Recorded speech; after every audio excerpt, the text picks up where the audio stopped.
আমরা এখনো লাইন দিইনি গন্ডোলার জন্য। বরফ দেখা যাচ্ছে যেখানে যেখানে জমে আছে। তো এইটা হচ্ছে আমাদের হোটেলের বাইরের দৃশ্য। এত ভিড়, এত ভিড়। Hello friends, welcome back to my channel. আমি পায়েল তোমাদের সাথে চলে এসেছি পায়েল ফরএভার চ্যানেলে নতুন ভিডিও শেয়ার করতে।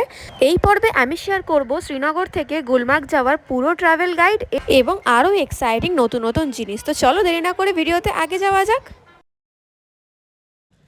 হ্যালো ফ্রেন্ডস, তো আজকে আমরা যাচ্ছি গুলমার্গ দেখতে। আমি রেডি হয়ে গেছি। অ্যাকচুয়ালি স্টার্টিং থেকে করতে পারি না, কারণ আমাদের খুব তাড়াহুড়ো থাকে, বিকজ ট্রাভেলের সাথে এসেছি, বারবার এটাই বলছি। তো এইটা হচ্ছে আমাদের হোটেলের বাইরের দৃশ্য, আর এইটা আমাদের হোটেল। কাল রাতে ঘুমাতে অনেক লেট হয়ে গেছিলো, তাই জন্য উঠতেও লেট হয়ে গেছে, আর রেডি হতে আরও লেট। তো এখন যাচ্ছি টিফিন করতে, তারপর আমরা বেরোবো গুলমার্গের উদ্দেশ্যে। তো চলো টিফিনের ওখানে আমরা খেতে চলে এসেছি। আর এখানে খাবার এখানে সবাই খেতে চলে এসছে। এখানে আন্টিরা খাচ্ছে, এখানে এখন আমরা খেয়ে নেব। আবার ভেতরে ঢুকতে হবে।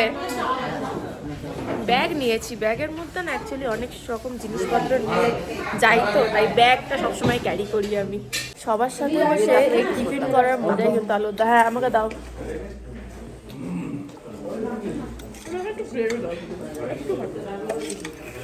তো এগুলো সব মিস করবো যখন আমরা বাড়ি চলে যাবো। সকাল সকাল উঠে রেডি হয়ে ঘুরতে যাওয়ার, টিফিন খাওয়া। আজকে আমাদের টিফিনে হয়েছে রুটি আর খুব সুন্দর একটা আলুর দম। দাও না আলুর দমটা। মোটামুটি 9টার মধ্যে আমরা বাড়ি থেকে বেরিয়ে যখন ট্যানমার্গে পৌঁছালাম, তখন ঘড়িতে বেজে গেছে 11টা। এবং সকাল 11টার সময় আমাদের মনে হচ্ছিল আমরা খুব তাড়াতাড়ি এসে পড়েছি, কিন্তু না, আমরা অনেকটাই দেরি করে ফেলেছিলাম। আমাদের যেহেতু গন্ডোলায় দুপুরবেলার মানে 1:30 স্লট ছিল, সেই জন্য আমরা দেরি করে বেরিয়েছিলাম। যদি সকালের স্লট থাকতো তাহলে অবশ্যই আমাদের অনেক অনেক আগে আসতে হতো। ট্যানমার্গ থেকে গুলমার্গের দূরত্ব 13.6 কিলোমিটার, সময় লাগতে পারে 34 মিনিট, কিন্তু আমাদের সময়টা আরও বেশি লেগেছিল, কারণ রাস্তায় খানিকটা জ্যাম ছিল। আর এইখানেই বাসগুলোকে যেতে দেওয়া হচ্ছিল না, শুধুমাত্র টেম্পো ট্রাভেলাররাই যেতে পারছিল, কারণ কি বাস এবং প্রাইভেট কার এখানে অ্যালাউড না। এর বদলে এখানে যে ইউনিয়নের গাড়ি, সেইটা এখান থেকে ভাড়া করতে হবে। তো আমরা আমাদের ছাড়পত্র পেয়ে চলে গেলাম আবার গুলমার্গের দিকে।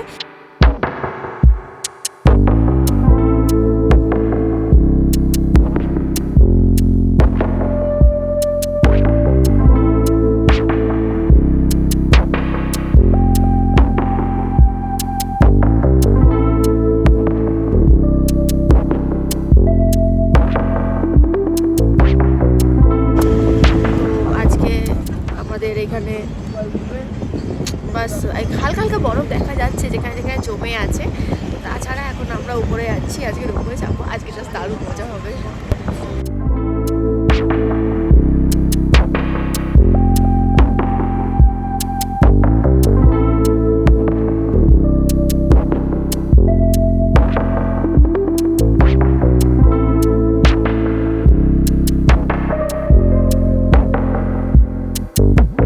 সবাই এরকম ভাবে জুতো জামা কাপড় ভাড়া করছে।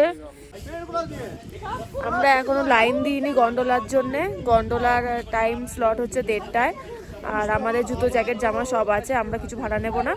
তো গন্ডোলার লাইনে গিয়ে গন্ডোলায় চেপে তোমাদের সাথে দেখাচ্ছি। যেরকম দুধপাত্রিতে আমরা বাইরে লাঞ্চ করেছিলাম, এইখানেও সেই সেম ব্যবস্থা। বাইরে লাঞ্চ আমাদের ট্রাভেলি প্যাক করে নিয়ে এসছে, এবং এখানে আমরা লাঞ্চ করে যাব গন্ডোলা রাইডের জন্য লাইন।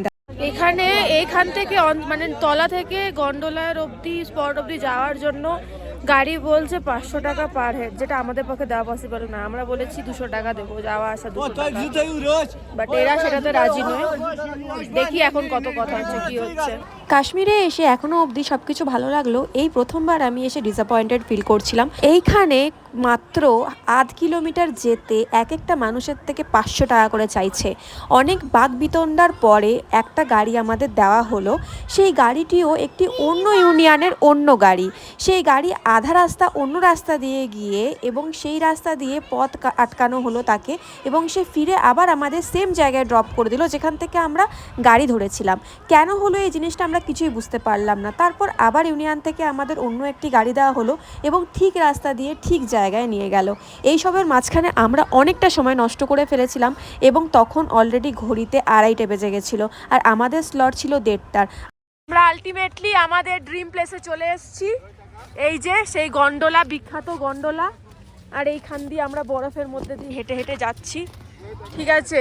মানে বিশাল এক্সাইট, মানে আমরা আমাদের ড্রিম প্লেসে চলে এসেছি। এবার যাই না কি হবে, এবার দেখা যাক, গন্ডোলায় যাই, চাপি, তারপর তোমাদেরকে দেখাচ্ছি।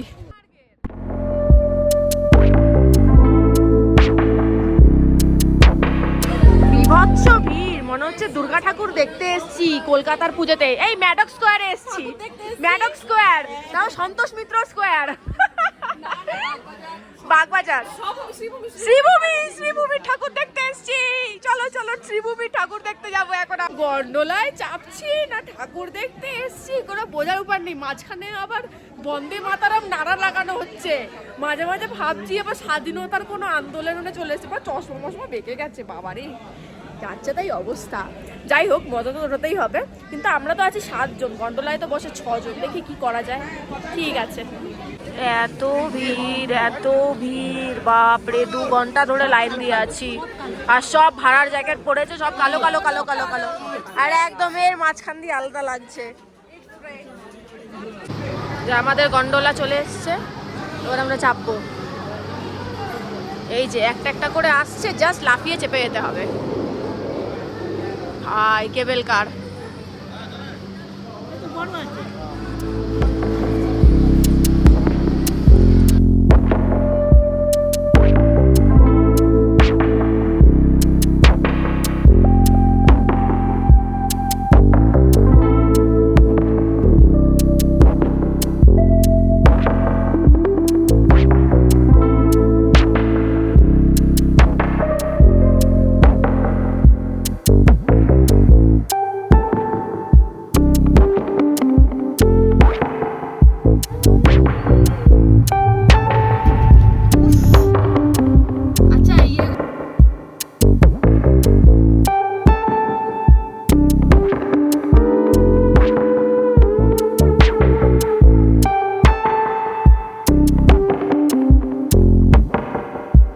চলে এসেছি গুলমার্গে আমাদের বহু প্রতীক্ষিত গন্ডোলা রাইড করার পরে। আর এইখানে বরফের সমুদ্র একটু দেখাচ্ছি, দাঁড়াও। কেমন লাগলো মম করে রাইডটা? অসাধারণ, মানে আমার জীবন মনে হচ্ছে কেমন যেন সার্থক সার্থক। এবার যদি আমি মরেও যাই, আমার কোনো দুঃখ নেই, কেন কিনা আমি দারুণ জিনিস করে নিয়েছি আমার জীবনে। ও এত ভালো লাগলো। আচ্ছা, এখানে গন্ডোলা থেকে বেরিয়েই কিন্তু এখানে পে অ্যান্ড ইউজ টয়লেট আছে। যারা মনে করতো শাড়ি ছাড়বে, শাড়ি পরবে, টয়লেট করে বরফে যাবে, সব করে নিতে পারো, কোনো সমস্যা নেই।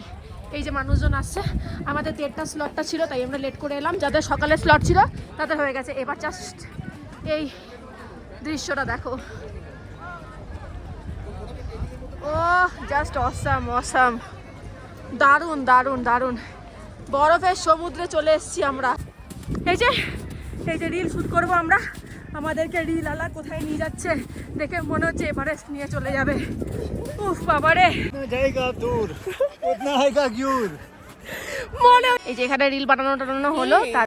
অনেক আনন্দ করে রিল বানানোর পর বুঝতে পারলাম যে আমাদের সাথে আবার স্ক্যাম হলো। যেরকম রিল আমাদের ফটোতে বা ভিডিওতে দেখানো হয়েছিল সেরকম কিছুই সে শ্যুট করেনি। তার কাছে যখন এর কারণ জানতে চাওয়া হলো যে এরকম সে কেন করেছে, সে কোনো উত্তর না দিয়েই, কোনো টাকা পয়সা না নিয়ে ওখান থেকে জাস্ট চলে গেছে। আজকে ওয়েদার জাস্ট দারুণ আছে, দারুণ। এইটাই যদি আমরা হয়তো জানুয়ারি মাসে আসতাম, এতটা সানি ওয়েদার পেতাম না।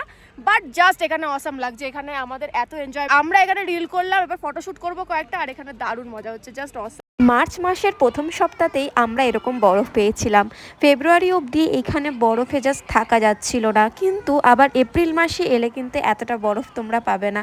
যাই হোক, আমরা সেই সময় নিজেদের সমস্ত মজাটা করে নিয়েছিলাম, নিজেদের জীবনের সবথেকে সুন্দর সময় কাটিয়েছিলাম। যখন আমরা ফেরার জন্য গন্ডোলা ধরলাম, তখন ঘড়িতে বেজে গেছে 4টে পেরিয়ে মোটামুটি 5টার সময় আমরা গন্ডোলার টিকিট পাই, এবং সেখানে ওয়েদারও অনেক খারাপ হতে শুরু করে দিয়েছিল, আর মানুষের প্রচণ্ড লাইন ছিল। ফোনে চার্জ না থাকার কারণে আমি বেশি শ্যুটও করতে পারিনি। স্মৃতি হিসাবে তোলা কিছু ফটো তোমাদের সাথে শেয়ার করে নিলাম, যেইটা আমরা ওখানে শ্যুট করিয়েছিলাম এবং নিজেরাও কিছু তুলেছিলাম।